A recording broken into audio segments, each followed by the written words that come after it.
Assalamualaikum warahmatullahi wabarakatuh.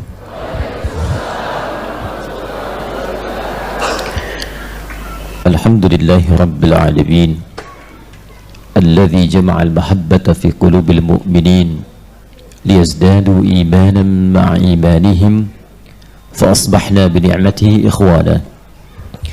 Wassalatu wassalamu ala rasulillahil karim sayyidina Muhammadin al-amin alladhi bittiba'i sunnatihi syarifati asbahna lil muttaqina imama. Allahumma salli wa sallim wa barik ala hadha an-nabiyil karim wa ala alihi wa sahbihi wa dhurriyyatihi wa ummatihi ila yaumiddin. Amma ba'd. Fa ya ahbaballahi wa ahbab rasulih sallallahu alaihi wasallam, usi nafsi wa iyyakum bitaqwallahi faqad fazal muttaqun. فلا تموتن إلا وأنتم مسلمون. فقال تعالى يا أيها الذين آمنوا اتقوا الله حق تقاته ولا تموتن إلا وأنتم مسلمون. Saudara-saudariku, Bapak Ibu sekalian, baik yang berada di area Masjid An-Nur ini pun yang tersambung dalam sambungan live kita di pagi hari ini di kajian duha, kita awali dengan bersyukur pada Allah Subhanahu wa Ta'ala. Kita masih diberikan kesempatan untuk beriman sampai dengan pagi hari ini, dan di antara kenikmatan iman itu kita bisa wujudkan dalam bentuk meningkatkan amal saleh, salah satunya dengan mendatangi majelis ilmu. Karena datang ke majelis ilmu itu dibuka dengan kalimat iman. Quran surah ke-58 ayat yang ke-11. Ya ayyuhalladzina amanu idza qila lakum tafassahu fil majalisi fafsahu yafsahillahu lakum. Jadi yang bisa tergerak untuk datang ke majlis ilmu itu hanyalah orang-orang yang beriman. Dan iman itu yang mengantarkan seseorang datangnya ke majlis. Ingat, tempatnya disebut majlis. Saya sering kali ungkapkan, majlis itu berasal dari kata jalasa. Jalasa orang sekarang menyebutnya dengan duduk. Padahal duduk itu ada dua kata. Ada jalasa, ada qa'ada. Jalasa perpindahan dari tempat yang rendah ke tempat yang tinggi.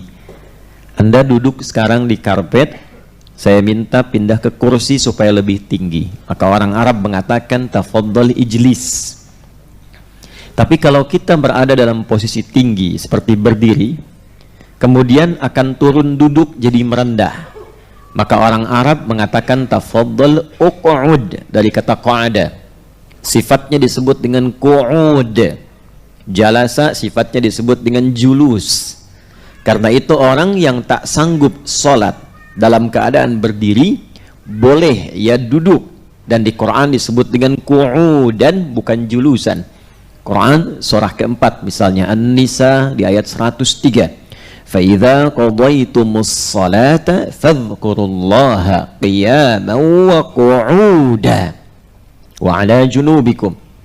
Quran surah ketiga Ali Imran misalnya ayat 191, alladzina yadhkuruna allaha qiyaman wa qu'uda.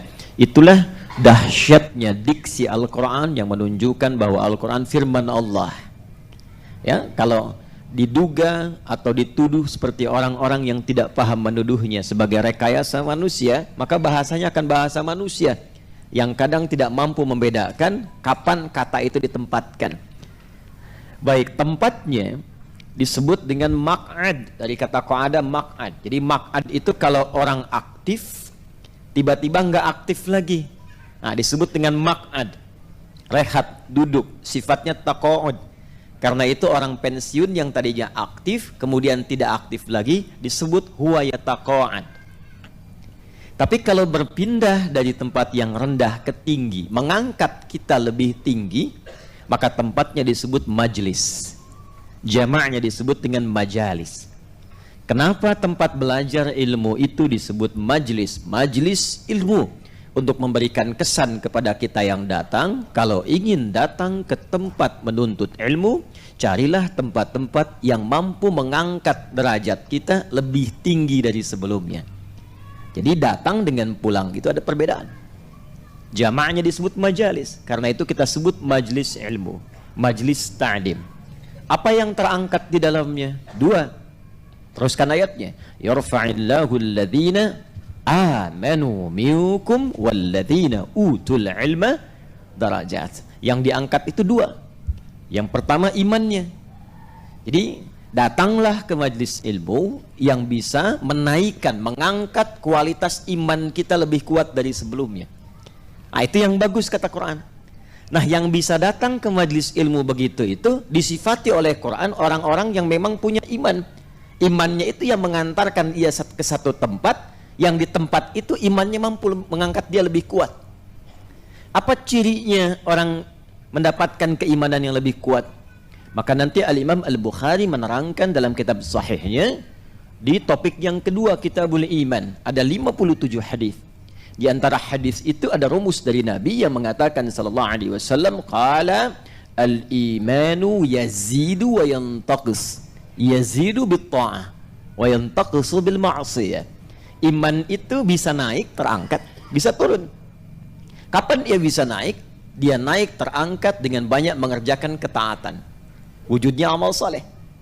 Karena itu saya sering katakan majlis ilmu yang baik satu adalah majlis yang ketika Anda datang, apapun yang disampaikan di majlis itu mampu memotivasi kita sehingga kita lebih ingin menaati Allah, lebih dekat dengan Allah, senang menunaikan amal saleh, salatnya menjadi lebih rajin, baca Qur'annya meningkat, puasanya meningkat. Bahkan kita baru lihat syekhnya, ustadznya atau gurunya, kita sudah termotivasi mengerjakan kebaikan. Itulah majlis ilmu. Dan yang bisa mendatangi demikian, ya ayyuhalladzina amanu, karena iman ketemu iman. Ya. Kalau merendah, nanti turun kualitasnya dari majlis jadi tempat biasa. Ya. Apa yang didapati di dalamnya macam-macam.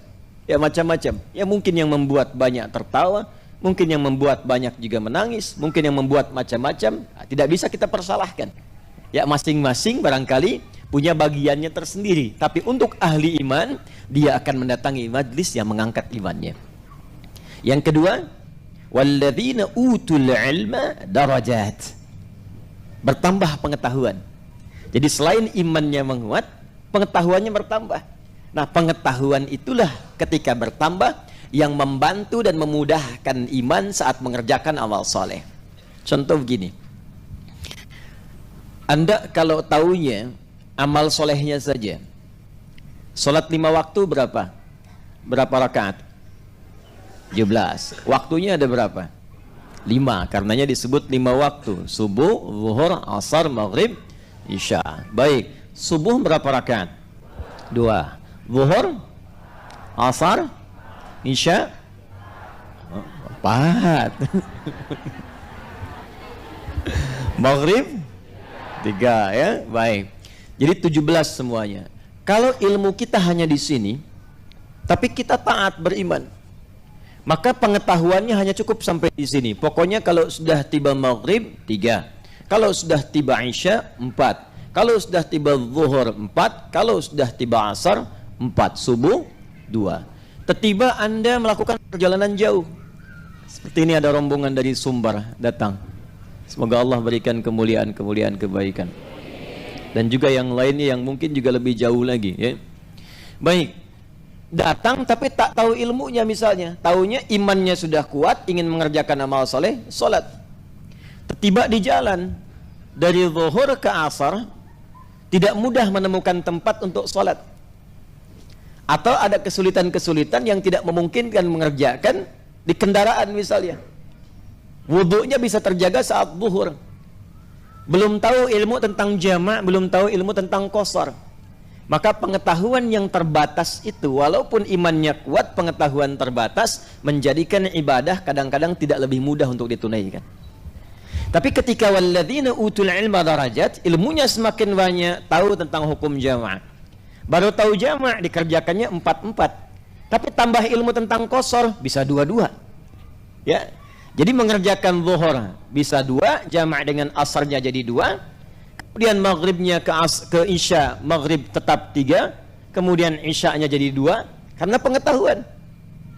Tapi kalau pengetahuan cukup sampai di situ, belum tahu tentang subuhnya yang nggak bisa dijamak, bisa jadi subuh dijamak ke isya.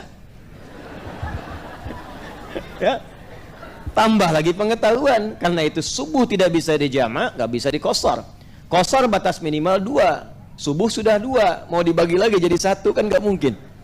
Karena itu subuh letaknya jauh ke zuhur, jauh ke isya, sehingga tidak ada alasan kita untuk menariknya menjadi jamak. Mau jamak ke isya masih jauh kok, ya. Mau narik zuhur ke subuh masih jauh juga. Nah, itulah pentingnya kita datang ke majelis ilmu. Ilmu bertambah, memberikan keadaan ibadah kita lebih mudah, iman meningkat, menjadikan suasana ibadah kita lebih kuat. Dan itu yang disebut dengan majelis. Yang ingin saya katakan, semoga Allah Subhanahu wa ta'ala menggolongkan kita termasuk orang-orang yang beriman sampai dengan pagi hari ini, dan menggolongkan apa yang kita sekarang sedang pelajari di tempat ini sebagai majalisul ilmi insyaallah. Apa yang didapatkan jika semua itu terjadi? Faqala Rasulullah sallallahu alaihi wasallam, yang diriwayatkan oleh Al-Imam Ibnu Majah dari sahabat Abu Darda radhiyallahu taala anhu, qala Rasulullah sallallahu alaihi wasallam, man salaka tariqan yaltamisu fihi ilma sahhalallahu lahu tariqan ila al-jannah wa innal malaikata la tad'u ajnihataha ridan li talibil ilmi. Siapapun yang melangkahkan kakinya ke tempat seperti tadi dengan imannya dan niatnya hanya untuk talabul ilmi, belajar, maka setiap langkah yang ia lakukan hingga tiba dan pulang ke tempatnya akan diperintahkan oleh Allah kepada malaikat, catat itu untuk meringankan langkahnya ke surga. Dan diperintahkan malaikat membentangkan sayapnya, berikan ridha kepada hambaku itu sampai selesai menuntut ilmunya. Faqala Rasulullah sallallahu alaihi wasallam di hadis yang lain, dan diabadikan hadis ini dalam kitab Sahih Al-Bukhari oleh Al-Imam Al-Bukhari di topik ketiga, namanya Kitabul Ilmi, dari sahabat Muawiyah radhiyallahu taala anhu, dari Nabi sallallahu alaihi wasallam bersabda, man yuridillahu bihi khaira yufaqihuhu fid din.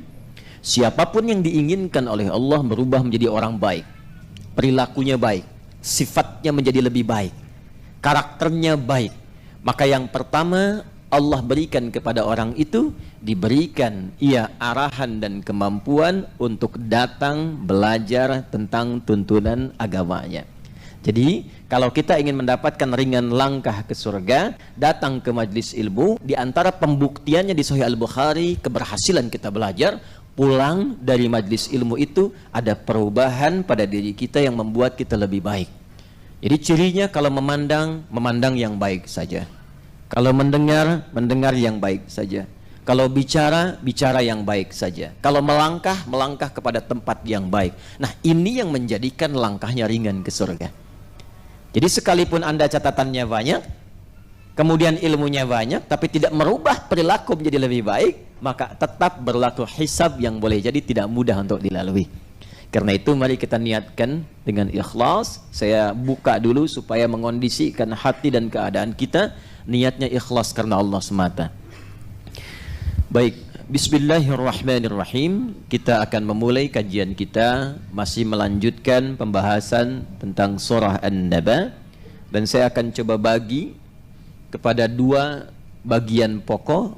Yang pertama melanjutkan topik kajian kita di pertemuan yang lalu, dan yang kedua memberikan di waktu yang tersisa singkat tips cepat untuk bisa menghafal Quran dengan lebih mudah, dan kemudian mengingat dan mempraktekannya dalam kehidupan.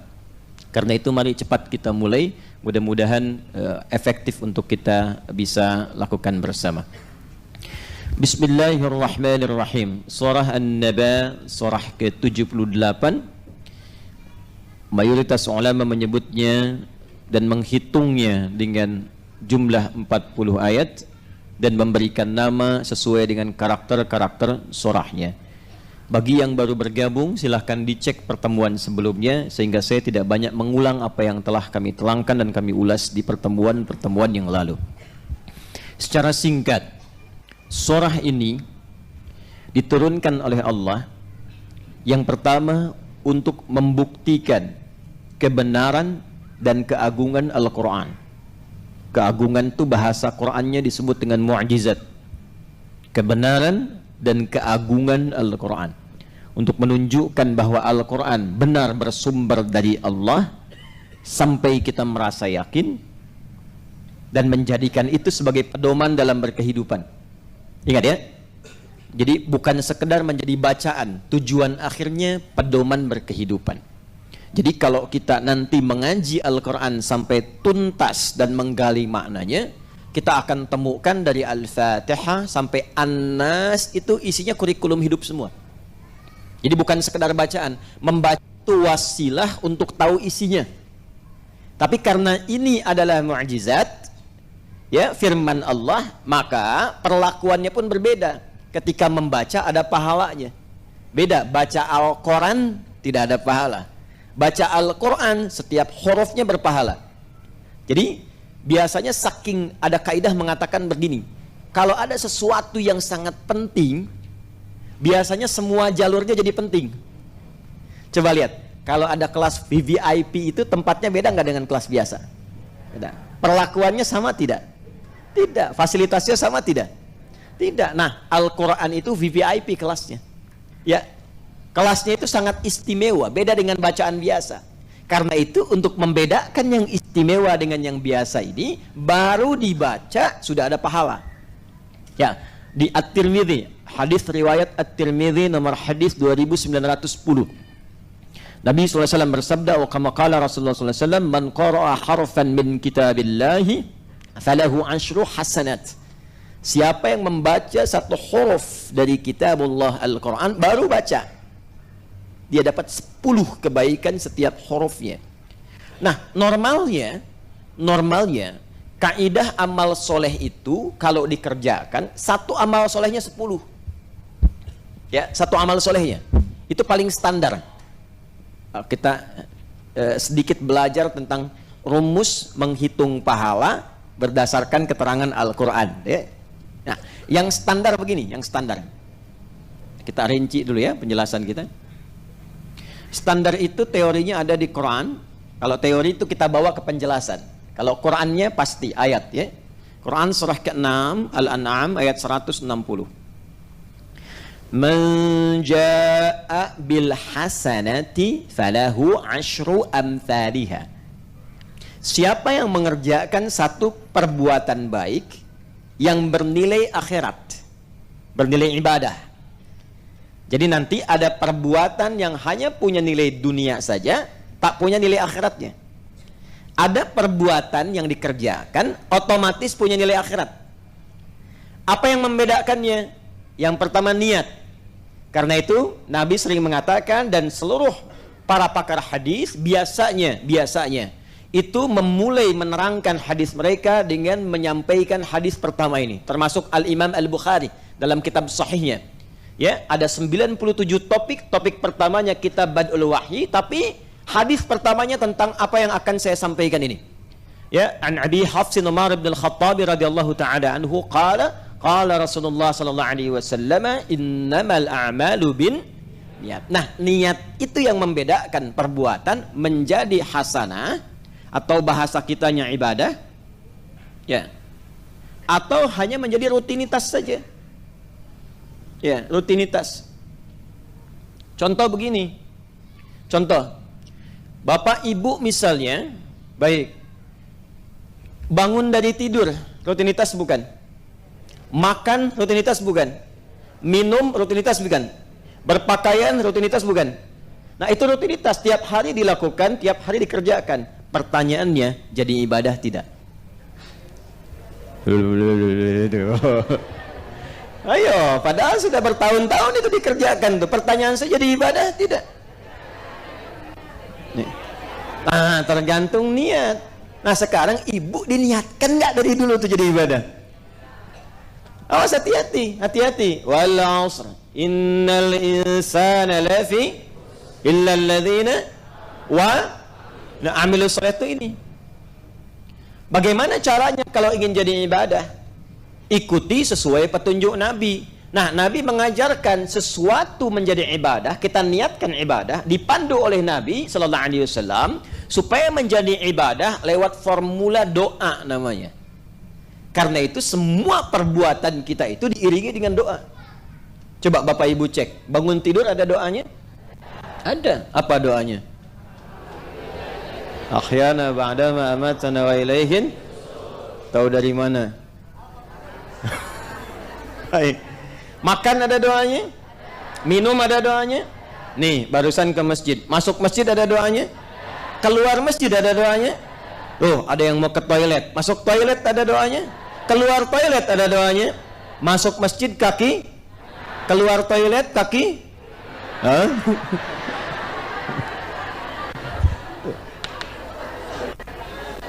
Apa fungsi doa itu? Merubah dari sekedar rutinitas menjadi ibadah. Kalau sudah jadi ibadah, jadi hasanah namanya. Nah, hasanah itu maksudnya apa? Ketika perbuatan menjadi ibadah, diperintahkan oleh Allah, tuliskan bekal akhiratnya ya malaikat. Maka standarnya, setiap jadi ibadah, dapatlah bekal akhirat, hasanah 10. Nah, ini yang dibawa pulang, ini yang disebut dengan ajrun namanya, yang kita sebut dengan pahala. Tuh. Ya, lahum ajrun ghairu mamnun. Ya, inna hadzal qur'ana yahdi lillati hiya aqwam wa yubashshirul mu'minina alladhina ya'maluna as-salihati anna lahum ajran kabira. Ini ajrun. Jadi setiap 1 ke 2, 2 ke 3, 3 ke 4 namanya ajrun. Bahasa kitanya pahala. Jelas? Di hadis Muslim jarak 1 ke 2-nya 500 tahun. 2 ke 3 500 tahun. 3 ke 4 500 tahun. Jadi setiap kita mengerjakan perbuatan rutinitas diniatkan sebagai ibadah, maka dituliskan hasanahnya poinnya 10. Ini standarnya. Karena itu dunianya kita usahakan menjadi hasanah, bukan cuma rutinitas. Bangun tidur semua bangun, tapi jadi ibadah tidak. Kalau tidak jadi ibadah, kehilangan 10 kebaikan. Kalikan 500. Itu cara berpikirnya. Nah, ini yang dibawa pulang. Anda berpakaian, Anda berdoa misalnya, ya. Ketika Anda berdoa dapat poin 10. Tapi kalau nggak berdoa nggak jadi ibadah.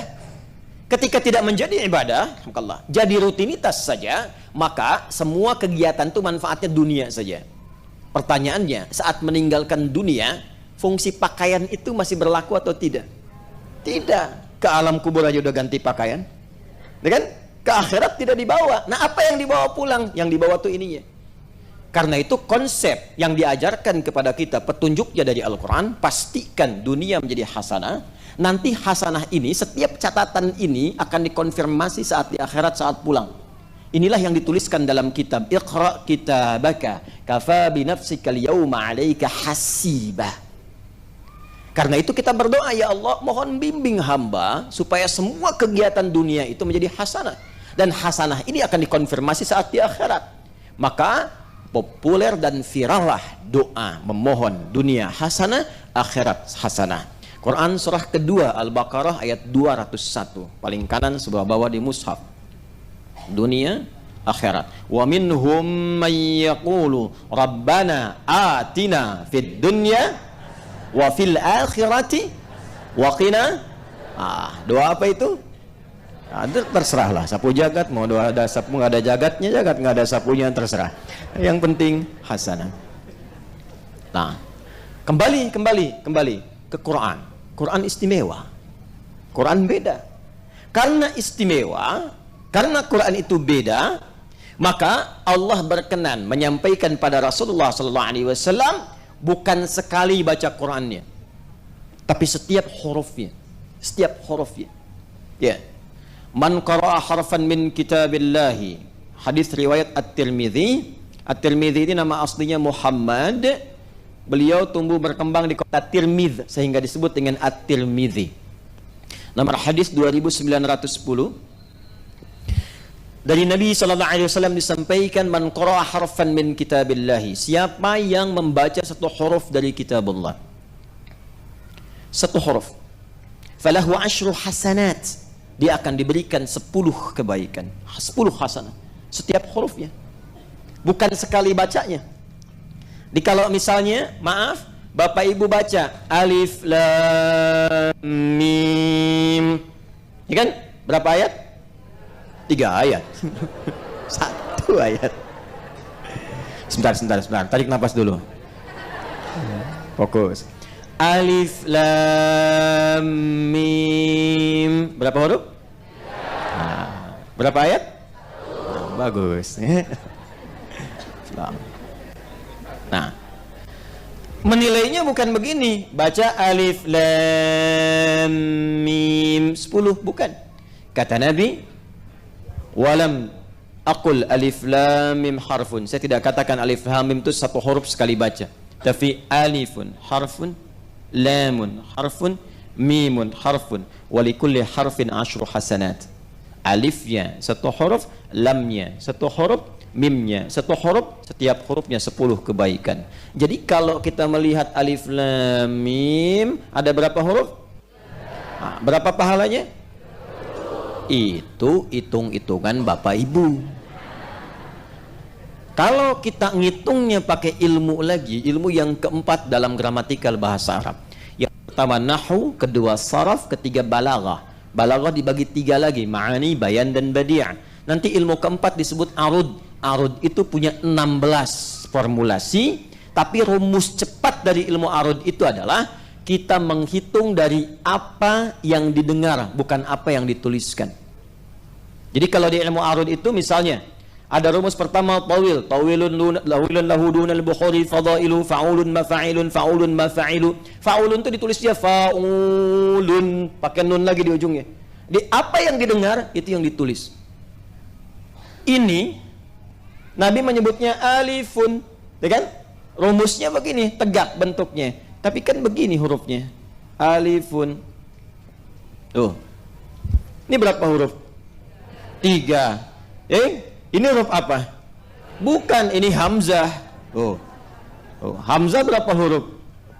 Tuh 2, 3, 4. Maksudnya apa? Maksudnya bagi orang yang ikhlas tak pernah berhitung berapa dapat pahala, maka Allah berikan pahala kepadanya tanpa hitungan. Rumusnya ada di Quran surah kedua di akhir ayat 261.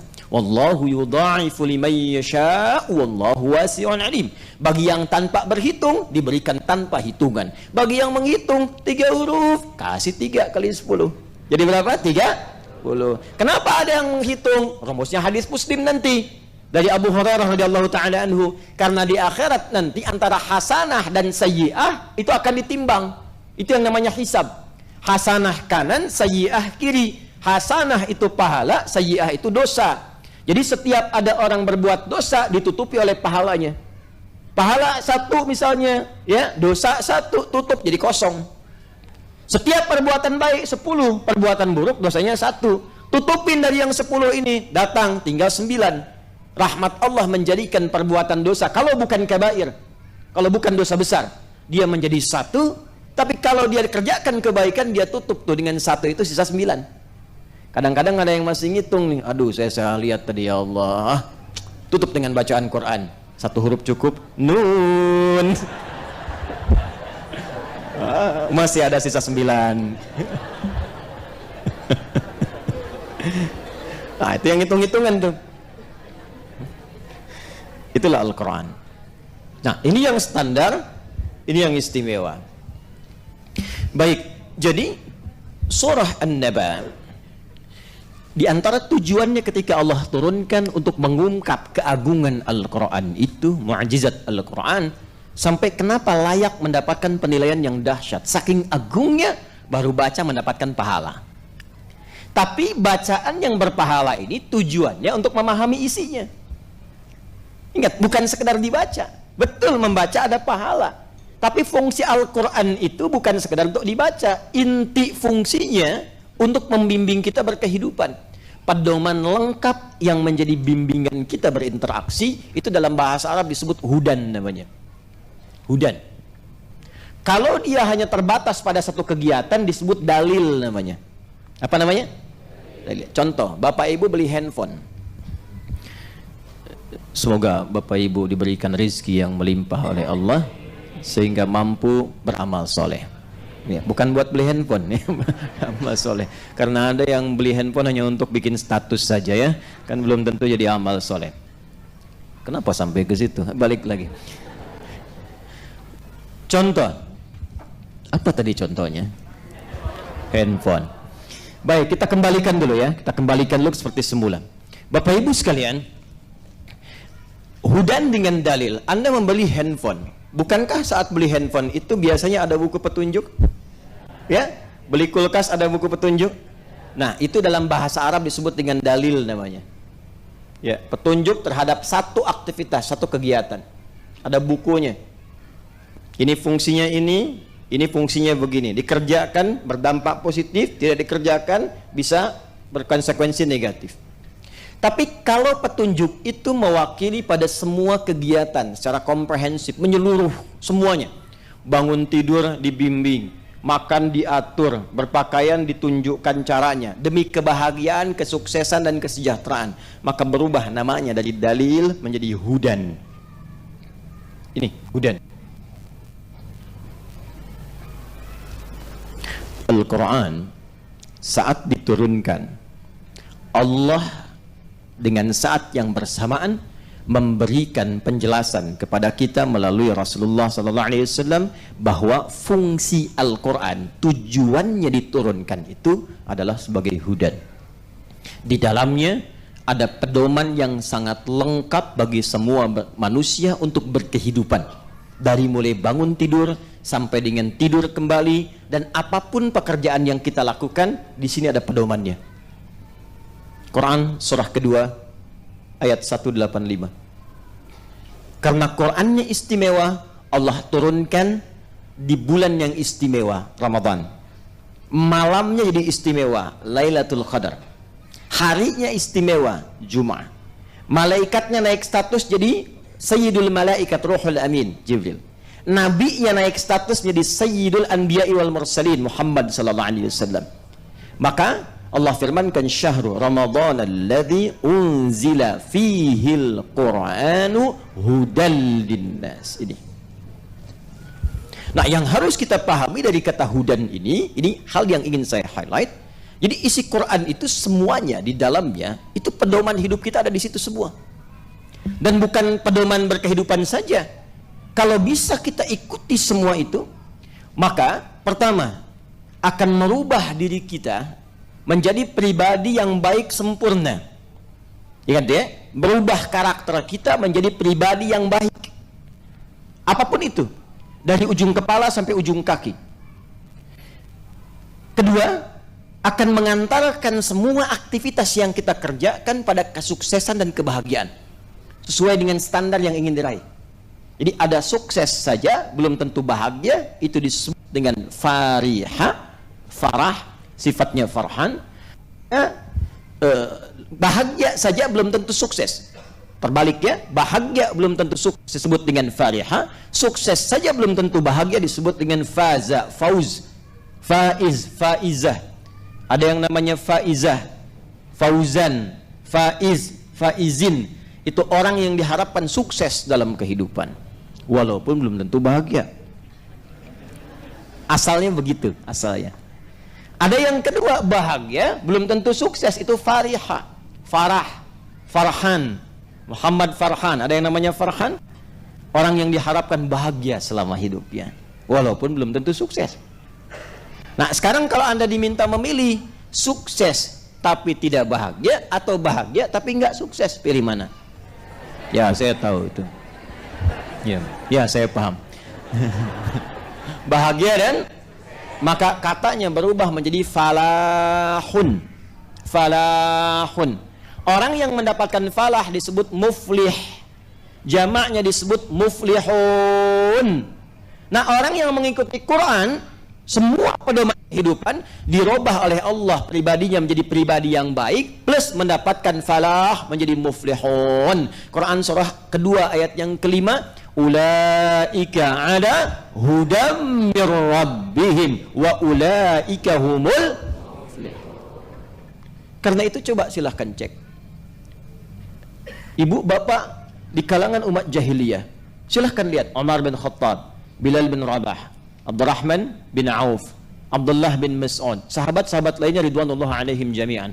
Bagaimana perilaku mereka saat di zaman jahiliyah sebelum mengikuti Al-Quran? Jauh.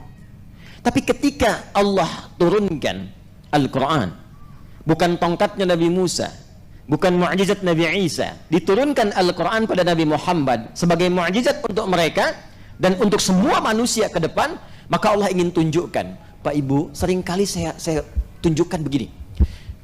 Kita kan bicaranya sering jahiliyah.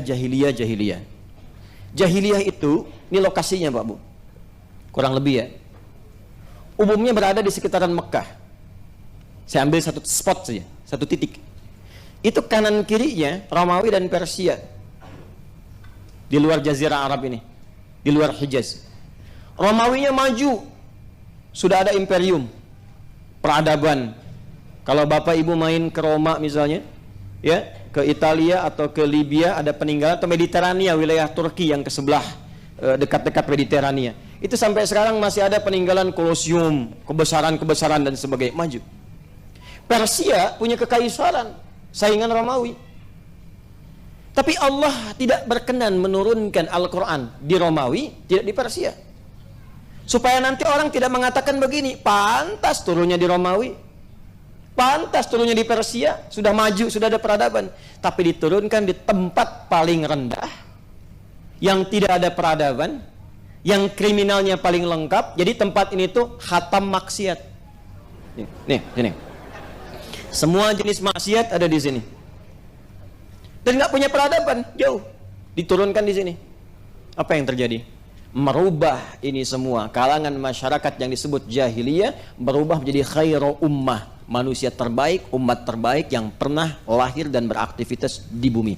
Turun Quran surah ketiga Ali Imran ayat 110. Kuntum khaira ummatin ukhrijat linnas. Yang ini jadi tenggelam Romawi, yang Persia pun jadi tenggelam. Yang naik yang ini. Apa yang menjadikan mereka naik ke permukaan sampai jadi orang hebat? Ternyata bukan karena kemampuan kehebatan mereka, tapi karena Al-Quran. Ini diikuti betul. Jadi mereka itu kalau sudah turun ayat, sami'na wa ata'na aja. Turun ayat misalnya mengatur tentang perdagangan, diatur dagangnya harus begini, sami'na wa ata'na, ikuti. Sehingga akhirnya apa? Muncul Utsman, muncul Abdurrahman bin Auf. Itu Bapak Ibu sekalian, dari orang yang fakir, yang hilang harta seperti Abdurrahman bin Auf, pernah kaya jadi fakir, hilang harta, naik status melebihi kekayaan sebelumnya. Nomor 4. Ya. Kalau di rumus kekayaan berarti dia ya nomor 4. Ya. Kaya menengah, kaya banget, keempat kebangetan kayanya. Nomor 4 dia. Ya. Utsman demikian, sampai sekarang asetnya masih ada di Madinah. Jadi hotel wakaf Utsman bin Affan. Naik, nggak tanggung. Ali bin Abi Thalib radhiyallahu taala anhu, Amr bin As. Bagaimana keilmuan mereka yang sangat luar biasa. Abu Hurairah sangat populer dan buktinya sekarang masih ada. Itu hadis-hadis banyak diriwayatkan. Abu Hurairah itu baru masuk Islam 3 tahun sebelum Nabi meninggal. 3 tahun. Tapi dalam 3 tahun itu bisa hafal 7.000 hadis. Dari mana barokahnya? Nih. Ikutin.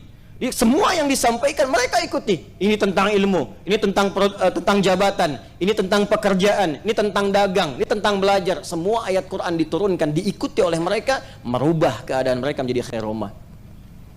Apakah cuma di Mekah? Tidak. Dibawa ke Yathrib. Yathrib itu satu anak keturunan dari Nabi Nuh alaihissalam yang menyebar, menemukan tempat di situ, tinggal di situ. Karena itu tempatnya diberi nama dengan namanya Yathrib. Saat Nabi pindah ke situ, hijrah dari Mekah ke Yathrib, itu suasananya kotor, pasarnya tertinggal, banyak ribanya, dimonopoli Yahudi, konfliknya banyak. Aus dan Khazraj 600 tahun nggak selesai. Diikuti bimbingan Al-Quran. Cuma 2 tahun, merubah kondisi Yathrib yang tadinya tertinggal menjadi suasana kota. Pasarnya ditata, dagangnya menjadi sukses, orangnya jujur-jujur, jadi lebih baik, dan memberikan cahaya pada orang sekitarannya sehingga orang viral mengatakan, kalau Anda mau cari pasar yang jujur mana? Yathrib. Kalau Anda pengen suasana kota di mana? Yathrib. Kalau orang dermawan ada di mana? Yathrib. Maka sepakat semua berkata, rubah nama itu menjadi suasana kota yang menginspirasi melahirkan cahaya. Maka berubah namanya menjadi Al-Madinah Al-Munawwarah. Quran turun di situ, merubah tempatnya Al-Madinah Al-Munawwarah. Bawa ke Afrika Utara, sampai ke Andalusia, semangat Qurannya dibawa, maka berubah menjadi suasana kota yang berperadaban. Muncul peradaban Islam di Spanyol 700 tahun. Bukan peradaban Arab. Silahkan cek, semuanya peradaban Islam, peradaban Islam, peradaban Islam. Sumbernya di mana? Quran. Nah, ternyata ketika kita meriset Al-Quran, membaca dari Al-Fatihah sampai An-Nas, kita temukan Allahu Akbar, semua isi Quran membimbing kita di semua tempat kehidupan kita di 3 alam, bukan hanya di dunia. Sekarang kita ada di mana? Kan kita di Masjid An-Nur di Tanah Kusir, dan dia bagian dari dunia. Setelah meninggal dunia kemana? Ke kubur. Jangan ke akhirat dulu Bu ya, sabar. Ada waiting room di sini, ada kuburan. Nah, baru setelah itu kemana?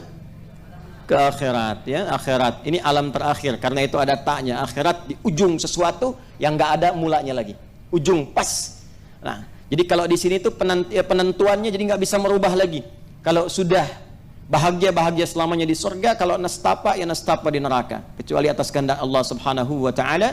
Ya, dan khususnya nanti pada orang yang beriman tapi sedikit bekalnya, nanti ada kebijakan-kebijakan tertentu di dalamnya. Dunia, kubur, akhirat. Coba saya tanya Bapak Ibu, kalau kita baca Quran, ada ayat tentang perdagangan? Ada. Ya, gampangnya bilang ada aja ya. Ada ayat tentang berbakti pada orang tua? Ada ayat tentang bagaimana bertetangga yang baik? Ada ayat tentang bagaimana bergaul yang benar? Coba bacakan ayatnya satu aja. Ada ayat tentang cara belajar? Ada ayat tentang bagaimana mendidik anak dalam kandungan? Ada ayat tentang memberikan ASI? Mana ayatnya? Ada semua. Ada. Ya, Al-Baqarah 233 itu untuk ASI, itu kan? Cara mendidik anak dalam kandungan sejak didoakan, Quran surah ke-7 ayat 189. Ya, cari dari 2 tahun sampai ke masa balik, Quran surah 31 ayat ke-13 sampai dengan ayat ke-19 misalnya, sampai dengan ujungnya. Yang ingin saya katakan semua ada di sini. Dunia. Tunjukkan pada saya di kitab mana atau di buku bacaan mana ada informasi tentang alam kubur. Cuma di Quran. Afala ya'lamu idza bu'thira ma fil kubur. Disebutkan kuburnya. Bagaimana suasana kuburnya? Dari yang menyenangkan sampai yang paling mendebarkan ada. Yang menyenangkan misal Quran surah Ali Imran surah ketiga ayat 169 sampai 171. Wala tahsabanna alladhina qutilu fi sabilillahi amwata bal ahya'un 'inda rabbihim yurzaqun farihina bima atahumullahu min fadli wa yastabshiruna billadhina lam yalhaqu bihim ya min khalfihim alla khaufun 'alaihim wala hum yahzanun. Jangan dikira orang yang mendedikasikan hidupnya di dunia untuk beramal soleh karena Allah itu wafat begitu saja, tapi di alam kuburnya akan dilimpahkan nikmat yang begitu luar biasa. Sampai saking merasa nikmatnya, dia ingin sekali mengabari walau tak mampu kepada keluarga yang ditinggalkan. Ada yang nangis, ada yang bersedih. Dia ingin mengatakan, jangan nangis, jangan sedih, apalagi meratapi, jangan. Kalau bisa cepat nyusul ke sini, cepat nyusul. Di sini lebih enak. Mau? Ya, jangan dulu ya, nanti habis talim aja. Kita selesaikan dulu. Itu disebutkan ayatnya. Ada yang mimpinya neraka aja dari pagi sampai petang, Firaun. Dan cerakanya nggak bisa bangun. Ya kan, mimpi nggak enak itu kan pengen cepat bangun kan? Ya coba ibu mimpi ketemu kuntilanak botak wajahnya jelek. Ya, pengen cepat bangun kan? Pengen cepat bangun. Ini alam kubur. Kan ada orang ateis atau orang-orang sebagian yang tidak mengerti agama mengatakan nggak ada siksa kubur, yang ada cuma tidur. Ya silahkan aja anda tidur, mimpinya ketemu neraka pagi dan petang. Bukan ketersiksa keadaannya. Itu baru satu contoh. Itu alam kubur. Belum setelah itu, jangankan ke alam kuburnya, mau meninggalnya pun diterangkan supaya kita siap-siap. Di buku mana, di kitab mana diberikan bimbingan tentang cara menghadapi maut. Di Quran itu sampai dijelaskan yang bertugas malaikatnya siapa, cara nyebutnya bagaimana, mengondisikan diri kita saat akan sakaratul maut seperti apa, itu sampai diterangkan. Siapa yang mampu menjelaskan itu kecuali yang menciptakannya? Nih, calon meninggal. Masuk ini. Ya sama, kita CM, calon meninggal. Cuman perbedaannya kan waktu kan? Ya, bisa Anda duluan, saya belakangan. Itu iya pasti itu. Atau dibalik kan? Saya belakangan, Anda duluan, kan bisa. Kurang ya. Calon meninggal, bahasa Arabnya mayyit pakai tasydid, mayyitun. Ya, mayyit. Jangan tersinggung kalau disebut mayyit. Bapak mayyit ya. Iya, sama dengan Ustaz. Mayyit ada tasydidnya. Calon meninggal.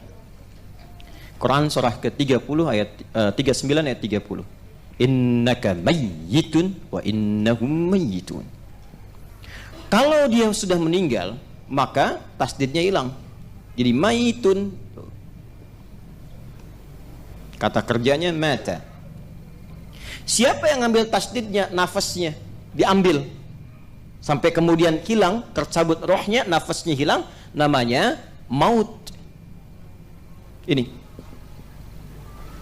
maut datangnya ke nafas, mengambil tasdidnya, diambil. Ya, Quran surah ketiga di ayat 185. Kullu nafsin dha'iqatul maut. Quran surah 3 ayat 185. Siapa yang ditugaskan membawa maut? Malakul maut. Yang disebut dengan Israel itu malakul maut, malaikat pembawa maut. Ada di mana? Quran surah 32 ayat 11. Paling kanan sebelah bawah di mushaf. Qul yatawaffakum malakul mautil ladzi wukkila bikum. Semuanya ada. Jadi begitu seseorang kedatangan maut, ya, kapan tibanya maut itu sesuai dengan batas. Batasnya disebut apa? Ajal. Makanya kita katakan sudah tiba ajalnya, gitu kan? Ya, kata ajal itu adanya di Quran. Surah keberapa misalnya? Surah 7 ayat berapa? 34. Walikulli ummatin ajal. Fa idza jaa ajaluhum la yastakhiruna sa'atan wa la yastaqdimun. Anda bayangkan, urusan mau meninggal pun itu diatur. Bagaimana Ustadz cara maut itu dicabut? Bagaimana supaya nyaman, supaya enak, supaya tenang? Ya, maka diterangkan nanti di Quran surah ke-89 ayat 27 sampai 30. Yang dicabut kan nafasnya kan? Kullu nafsin dha'iqatul maut. Gimana caranya supaya nafas dicabut dengan tenang, nyaman, enak? Disebutkan sifatnya di Al-Quran. Ketenangan itu disebut dengan mutmainnah namanya. Sifatnya disebut dengan tuma'ninah. Maka Allah panggil, ya ayyatuhan nafsul mutmainnah irji'i ila rabbiki radiyatan mardiyah fadkhuli fi ibad wadkhuli. Nah, mutmainnah sifatnya disebut tuma'ninah. Jadi kalau ingin meninggalnya husnul khatimah, nafas mutmainnah, maka cari sifat tuma'ninah. Ditemukan di mana tuma'ninah? Dalam ibadah. Karena itu dalam sholat kita temukan tuma'ninah. Ruku' tuma'ninah kan? Sujud tuma'ninah kan? Ya, sampai kita berdiri merasakan tenang. Intinya apa? Kalau pulangnya pengen nyaman, maka sempurnakan ibadah. Itu yang disebut dengan wa'bud rabbaka hatta ya'tiyakal yaqin. Di Quran ada semua. Baru masuk ke kubur. Bangkit dari kubur pun ada lagi ayatnya. Sampai ada surahnya, surah Al-Qiyamah, satu surah sekalian, surah ke-75. Sampai hisab ada ayatnya. Kemana akhir hisabnya? Diberikan keterangannya. Kalau pengen ke surga begini, kalau pengen ke neraka jangan. Ya, karena dahsyatnya seperti ini. Di mana ada buku, di mana ada kitab atau bahkan kitab yang disucikan menerangkan semua jalur kehidupan manusia secara menyeluruh dan lengkap, dunia sampai akhirat. Cuma di Quran. Cuma di Quran. Ketika seseorang hanya tahu dunia saja dan tidak punya persiapan untuk ke alam kubur bahkan ke akhirat karena kekurangan dan keterbatasan pengetahuan, maka diturunkanlah oleh Allah informasi yang menerangkan seputar kehidupan pasca meninggal di dunia supaya ia punya persiapan sebelum pulang. Di antaranya turunlah surah An-Naba itu. Jadi saya tuh nerangkan sampai 1 jam, intinya itu. Jadi kalau kita sudah khatam surah An-Naba, maka apa yang didapatkan oleh kita bekal pengetahuan untuk berpulang. Jadi kalau sudah khatam surat ini, kita semakin meningkat ibadahnya, semakin siap-siap untuk persiapan pulang, semakin punya bekal yang baik, semakin merubah diri kita lebih dekat dengan Allah Subhanahu wa taala. Ya, tidak cukup dengan amin, kita pelajari dulu ya. Nah, di pertemuan yang lalu kita sudah bahas ayat 1 sampai dengan 8. Saya tidak akan ulang karena ada di pertemuan yang lalu ya. Kita bacakan sama-sama saja dari ta'awudz supaya ingin mendapatkan keberkahan Qur'annya. A'udzu billahi minasy syaithanir rajim. Bismillahirrahmanirrahim. Amma yatasaalun 'anil naba'il 'azim alladzi hum fihi mukhtalifun. Kalla saya'lamun thumma kalla saya'lamun alam naj'alil arda mihada wal jibala autada wa khalaqnakum azwaja. Sampai 8 ayat di pertemuan yang lalu. Jelas? Baik. Secara singkat, saat ayat ini turun, surah An-Naba ini diturunkan, mulai terjadi banyak diskusi. Benarkah informasi ini? Karena tidak banyak pengetahuan tentang akhirat, tentang alam kubur, tentang dunia. Taunya tentang akhirat, tentang surga, tentang neraka. Taunya pokoknya hidup dunia selesai. Maka Allah ingin berikan pesan, insan beriman. Maaf, kita beriman tidak? Beriman tidak? Ciri orang beriman itu pikirannya panjang. Ya, baik itu saat hidup di dunia pun demikian, apalagi sampai ke akhirat pikirannya. Ya ayyuhalladzina amanu taqullaha wal tanzur nafsum ma qaddamat. Lihat, itu sampai akhirat. Ya, ini saya terangkan sedikit ya. Tadi Quran surah ke-59 ayat 18. Begini Bu, Pak. Ini dunia, kubur, akhirat. Misalnya ada adik-adik juga yang masih belajar, masih kuliah ya. Baik. Kalau saya tanya begini, Anda kuliah untuk apa? Gini aja, yang masih kuliah angkat tangan, supaya nggak jawab yang nggak kuliah. Nah, Mas, kuliah di mana? Hamka. Jurusan apa? Kenapa ngambil kesehatan masyarakat? Supaya masyarakat sehat. Baik. S1 aja atau mau sampai S2? S1 aja dulu. Ke depan mau lanjut S2. Kapan? Setelah lulus langsung atau mau kerja dulu? Kerja dulu. Lalu berapa tahun setelah kerja mau ngambil S2? Hah? Kalau sudah siap, kapan siapnya? Apakah setelah menikah atau sebelum menikah? Udah siap. Jadi belum jelas kapan kesiapannya. Belum. Baik. Udah nikah? Aduh, miskin juga nih ya. Orang Arab tuh kalau bilang miskin bukan miskin harta, kasihan gitu kan. Baik, mudah-mudahan sebelum kiamat kurang 2 hari sudah menikah ya. Mau lanjut S3? Enggak, setelah S2, S3. Mau kerja di mana? Sesuai jurusan S1. Baik. Bapak Ibu sekalian, ini bagus. Tapi tipikal orang beriman, wal tanzur nafsum ma qaddamat ghad, itu sampai akhirat. Aktivitas Anda itu mengantarkan kepada akhirat, kehidupan akhirat yang bagaimana. Jadi bagusnya kalau kata Quran, bagi insan beriman, turunkan akhiratnya, turunkan ke bawah, jadi kurikulum hidup. Itu yang diikutin aja selama hidup. Contoh begini, contoh paling gampangnya gini. Bapak Ibu kalau ke akhirat, mau tempatnya di mana? Di surga. Nah, surga itu kan ada 8 pintu, 8 turunan, 8 ragam. Bapak Ibu dari 8 itu ada surga Firdaus, surga Aden, Darussalam dan sebagainya. Mau yang mana? Firdaus. Saya tuh bener kalau tanya orang jawab Firdaus, mau ketawa nggak enak gitu kan, mau senyum nggak nyaman, tapi kesel gitu. Sholat 5 waktu, tahajud jarang, puasa sunnah enggak, baca Quran malas, cita-cita Firdaus. Terus di tempat itu pengen ketemu Nabi. Ya, insya Allah, optimis ya. Di surganya mau yang mana? Bagus. Gede. Pertanyaannya, apa amalan yang mengantarkan Anda layak sebagai penghuni surga Firdaus? Nggak cukup dengan amin, nggak bisa. Ada amalannya. Maka yang ingin saya terangkan gini, kurikulumnya turunkan ke bumi.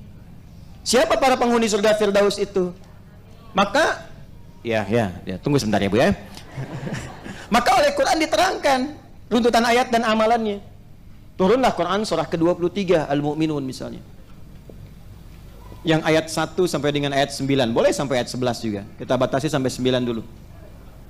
Ke ujung ayatnya, ulaika humul warithun alladzina yarithunal firdausa hum fiha khalidun. Kata Allah, ada calon penghuni surga Firdaus yang sedang berpetualang di bumi. Jadi hamba Allah ini sedang berkegiatan di bumi, di dunia. Tapi kata Allah, ini calon pewaris surga Firdaus. Apa amalannya? Yuk dari ayat 1-nya. Beruntung nggak kalau masuk surga Firdaus? Bahagia nggak? Sukses nggak? Masih ingat gabungan sukses dan bahagia disebut apa? Falah. Orangnya apa? Muflih, kan? Jamaknya muflihun. Baik, perhatikan ayatnya. Qad aflahal mu'minun. Aflaha itu kata kerja dari kata muflih. Muflihun itu kata kerjanya aflah. Artinya kalau ingin jadi muflihun harus banyak bekerja, berusaha, maksimalkan. Saya jamin, kata Allah, orang beriman itu kalau benar imannya dan mengerjakan amalan berikut ini, dia akan sukses, bahagia, ditempatkan di surga Firdaus sebagai pewaris surga Firdaus yang sedang berpetualang di bumi. Apa saja amalannya? Alladzina hum fi salatihim khashi'un. Bukan sekedar salat, dia berusaha selama hidup untuk khusyuk salatnya. Kalau mau surga yang standar, sholat. Tapi kalau ingin surga yang istimewa, VVIP, khusyuk sholat. Jadi orang ini selalu berusaha untuk bisa khusyuk dalam sholat. Dia belajar, dia konsultasi, dia bertanya, dia berikhtiar, dia berusaha supaya khusyuk sholatnya. Apapun pekerjaan dia. Lalu diturunkan ini ke muka bumi. Turunkan. Jadi kurikulum. Apapun pekerjaannya, apapun pelajarannya. Anda misalnya pengen masuk surga Firdaus, Anda mahasiswa, boleh, silahkan di ilmu kesehatan, tapi jangan sampai tinggalkan sholat. Kalau benar-benar pengen serius, tempatkan di kampus, di sekolah, yang di situ ada pelajaran bahkan tentang sholat. Ya, teruskan. Qad aflahal mu'minun alladzina hum fi salatihim khashi'un walladzina hum 'anil lagwi mu'ridun. Calon penghuni surga Firdaus meninggalkan lagha. Lagha itu semua yang enggak bermanfaat. Sehingga penghuni surga Firdaus itu kalau bicara, semua punya nilai dari pembicaraannya. Ya. Nggak ingin tergerak menyampaikan sesuatu yang sia-sia, yang nggak ada maknanya. Ya. Di semuanya, bahkan candanya pun masih ada manfaatnya. Nabi itu bercanda, Pak. Nabi itu kadang sifatnya humoris. Beliau tertawa bersama orang yang senang. Ya, berduka bersama orang yang setengah mengalami musibah. Ada 150 hadis kurang lebih tentang canda Nabi SAW. 150 hadis. Sampai yang gerahamnya terlihat, sampai yang kelihatan bagaimana bersih keadaan beliau. Ada tawanya, ada candanya. Canda di rumah tangga dengan istrinya. Ya, walaupun istrinya sudah sepuh misalnya seperti Sayyidah Saudah binti Zam'ah, itu masih bisa bercanda, Bu. Ya, Sayyidah Saudah itu sudah sepuh, menikah dengan Rasulullah, senang bikin kue lewat adonan. Itu kalau sedang bikin adonan, Nabi datang, adonannya masih diberikan di keningnya seperti ini, bermain begini. Tuh. Coba bapak, kakek, dan nenek masih bercanda nggak tuh? Dan masih manggil sayang. Masih manggil apa? Sayang. Kapan terakhir manggil sayang sama pasangan? Semoga nanti Anda cepat menikah ya. Ini. Nah ini keluarkan semuanya. Walladzina hum lizzakati fa'ilun. Zakat. Berarti kalau pengen ke surga Firdaus harus punya cita-cita bisa zakat. Bagaimana bisa zakat? Ikhtiar. Kerja maksimal. Jadi bapak, saya tanya nih, bapak yang kerja nih, ibu yang di rumah, Anda bekerja sampai punya kedudukan, jabatan, harta banyak dan sebagainya, tujuan akhirnya apa? Ya, mudah-mudahan Allah berkati rahmati. Ya, apa tujuan akhirnya? Kalau cuma mengoleksi kemewahan, rumah mewah, kendaraan mewah, ya, kehidupan nyaman, itu belum bisa ke sini. Orang-orang calon penghuni surga Firdaus, dia bekerja berusaha itu supaya untuk ibadah. Dia bekerja supaya bisa zakat, dia bekerja supaya bisa infak, dia bekerja supaya bisa sedekah. Allah kasih bonus dunianya, kaya juga. Apa kurang cukup pengetahuan tentang Abdurrahman bin Auf bagaimana kekayaannya? Kaya, hidupnya mewah, luar biasa. Tapi kemewahannya mengantarkan beliau ke akhirat yang ringan sekali proses seleksinya. Nyaris tanpa hisab. Utsman bin Affan kaya luar biasa, tanpa hisab masuk. Udah kaya, hidup mewah, nyaman, masuk surga tanpa hisab, top. Ya, ini miskin gak jelas, banyak maksiat, ya kan? Itu yang bahaya. Jelas sampai sini? Itulah kurikulum hidup. Nah, termasuk kurikulum hidup yang diajarkan di surah An-Naba ini adalah tentang kurikulum hidup pasca kehidupan di dunia. Dan Allah terangkan dulu, nih di dunia saya sudah atur begini supaya kita yakin dulu, diberikanlah muqaddimah. Supaya yakin dulu. Karena memberi info pada yang belum diyakini, itu harus dibuka dengan sesuatu yang diyakini dulu. Itu secara logika demikian. Jadi kalau Anda ingin menerangkan sesuatu yang orang belum yakin dengan itu, Anda harus kuatkan dulu dengan logika, terangkan kepadanya apa yang sudah dia yakini sebelumnya. Contoh begini. Nah, itu batuk.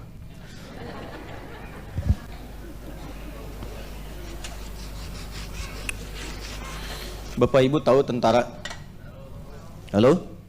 Tahu tentara? Nah, gambarkan ada seorang tentara penembak jitu misalnya. Luar biasa. Track recordnya sudah bagus. 500 meter tembus pas sasaran. 1 kilo tembus pas sasaran. Sudah tahu kita semua dengan track recordnya. Tiba-tiba dia mengatakan begini, misal, saya bisa tembak itu tepat sasaran dengan jarak 5 kilo. Yakin gak? Ada orang gak yakin, gak mungkin dia terangkan, nih saya aja 500 meter sudah saya lakukan, 1 kilo pas sasaran, saya bisa mengukur berapa ini, kecepatan angin berapa knot sekian, presisinya berapa, tembusnya kemana, ukuran seperti apa, senjata saya kapasitas begini, yang kapasitas senjatanya jangankan 5 kilo, 7 kilo pun bisa sampai ke situ. Ketika semua pembukaan itu disampaikan, bertambah keyakinan kita dia mampu atau tidak bertambah sama sekali? Bertambah keyakinan kita dia mampu.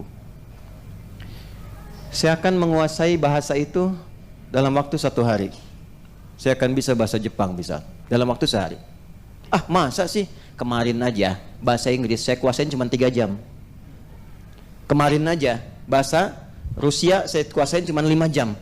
Lalu dites, ditanya, bisa dia jawab. Ketika semua itu disampaikan, saya menguasai bahasa Inggris 3 jam, bahasa Rusia 5 jam. Mungkin gak dia menguasai bahasa Jepang dalam sehari? Maka tampilkan sesuatu yang sudah dia dapatkan keyakinan dan informasinya, itu akan membantu dan mendorong dia meyakini apa yang belum dia ketahui sebelumnya. Maka ketika orang-orang belum memahami dan menyadari kehidupan pasca dunia, ada alam di kubur, ada alam di akhirat, ada kehidupan seperti ini, maka diterangkanlah oleh Allah tentang kuasa Allah membentuk semua kehidupan di dunia. Maka ini yang kemudian kita teruskan, kalla saya'lamun thumma kalla saya'lamun. Apa kuasa Allah di dunia? Alam naj'alil arda ada. Bukankah tempat yang kamu huni sekarang saja aku yang ciptakan, kata Allah. Lalu disebutkan kalimat mihad seperti yang pernah saya bahas sebelumnya, yang menyinggung tentang apakah bentuknya bulat, apakah fungsinya datar dan sebagainya, sudah saya terangkan. Wal jibala autada, dan aku jadikan supaya kuat walaupun bumi berputar, tapi engkau merasakan seperti tidak merasakan putarannya, nyaman beraktivitas. Aku pasak dia dengan gunung-gunung. Sekarang di berbagai ilmu diterangkan, geologi diterangkan, geografi diterangkan, bagaimana fungsi gunung ya untuk menopang dan menjadi kokoh pasak bagi bumi itu. Terbukti secara ilmiah. Jadi orang dulu menerima kalimatnya cuma lihat gunungnya, orang sekarang sampai ke sainsnya, sampai ke ilmunya. Kurang yakin apa lagi? Teruskan. Alam naj'alil arda bihada wal jibala. Kemudian wa khalaqnakum. Bukankah kalian sekarang pun hidup berpasangan? Siapa yang mampu menciptakan seseorang, ada laki-laki ada perempuan? Dan bukan cuma diciptakan, diberikan petunjuknya bagaimana cara berpasangannya. Dari ta'arufnya, Quran surah ke-49 ayat 13, dari memberikan lamaran ya, dari melamarnya sampai memberikan maharnya, Quran surah ke-4 ayat ke-4, dari proses pernikahannya, Quran surah 30 di ayat ke-21, dari tanggung jawabnya, kewajiban dan haknya, apa yang melekat pada laki-laki suami, apa yang melekat pada perempuan istri, Quran surah ke-4 ayat 34, sampai semua terkait dengannya. Diberikan keyakinan dulu apa yang telah kita alami sebelumnya. Kemudian setelah itu, waja'alna naumakum subata waja'alna al-laila libasa waja'alna an-nahara ma'asha wa banayna fawqakum sab'an shidada waja'alna wahaja wa anzalna minal mu'sirati ma'an thajjaja linukhrija bihi wa jannatin. Selesai. Itu tentang segala yang terjadi di dunia yang telah Allah ciptakan, yang kita alami setiap waktu. Jadi seakan ingin mengatakan begini, Aku yang menciptakan segala yang engkau alami di dunia ini. Setiap saat engkau lihat, engkau riset, engkau pelajari di kampus-kampus, engkau dapatkan dalam kehidupan, maka aku pula yang telah menyiapkan kehidupan akhirat seperti yang engkau rasakan saat di dunia ini. Aku yang buat, maka akhirat pun aku yang telah ciptakan. Maka kalau sekarang engkau alami, engkau yakin, kenapa engkau tidak meyakini apa yang sama yang telah aku buat untuk akhirat? Itu maksudnya. Jelas sampai sini?